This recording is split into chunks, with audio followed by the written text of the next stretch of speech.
একটি সুস্থ দেশই উৎপাদনশীল, আত্মনির্ভর ও সার্বভৌম। স্বাস্থ্যসেবা কোনো সুবিধা নয়, স্বাস্থ্যসেবা একটি মৌলিক অধিকার। প্রত্যেক নাগরিককে মর্যাদা ও সম্মানের সঙ্গে স্বাস্থ্যসেবা প্রদান করাই বর্তমান সরকারের সংকল্প। সবার জন্য স্বাস্থ্য এই নীতির আলোকে সার্বজনীন স্বাস্থ্য সুরক্ষা, ইউনিভার্সাল হেলথ কাভারেজ। আমাদের বিশ্বাস, আমাদের সংকল্প, চিকিৎসা খরচ মেটাতে আর সর্বশান্ত নয়। মানসম্মত চিকিৎসা সেবা ইনশাল্লাহ থাকবে সকলের দোরগোড়ায়। প্রতিটি মানুষ চিকিৎসা পাবে তার প্রয়োজন অনুযায়ী, সামর্থ্য অনুযায়ী নয়। প্রাথমিক স্বাস্থ্য সেবাকে স্বাস্থ্য ব্যবস্থার মূল ভিত্তি ও স্তম্ভ হিসেবে প্রতিষ্ঠা করা হয়। উপজেলা স্বাস্থ্য কমপ্লেক্সগুলোতে 24 ঘন্টা অ্যাম্বুলেন্স সেবা এবং এদেরকে মা, নবজাতক ও শিশুদের স্বাস্থ্য সেবার মূল কেন্দ্র হিসাবে গড়ে তোলা হয়।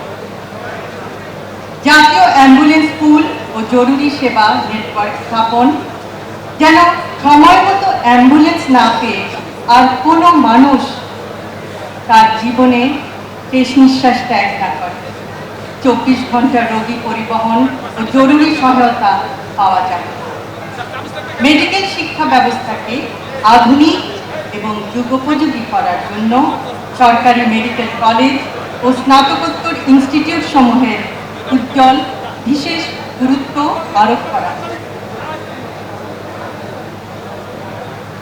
প্রতিটি স্বাস্থ্যকর্মীর জন্য থাকবে সুসংগঠিত কর্মজীবন পরিকল্পনা।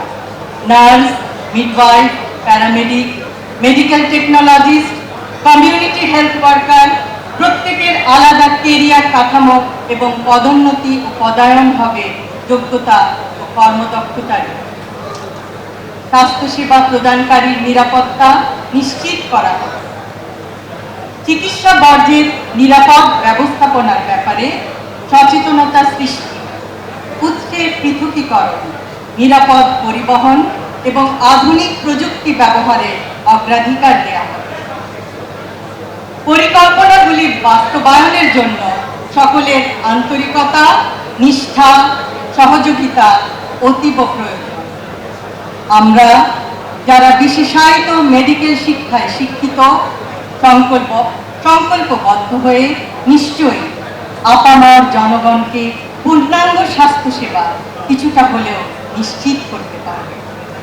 সম্পূর্ণ সফল না হলেও চেষ্টার ঘাটতি যেন পিছিয়ে না যায়।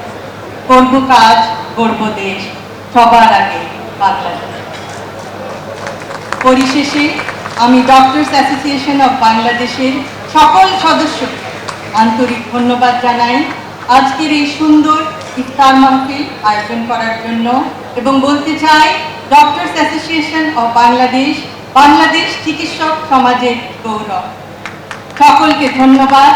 আল্লাহ হাফেজ।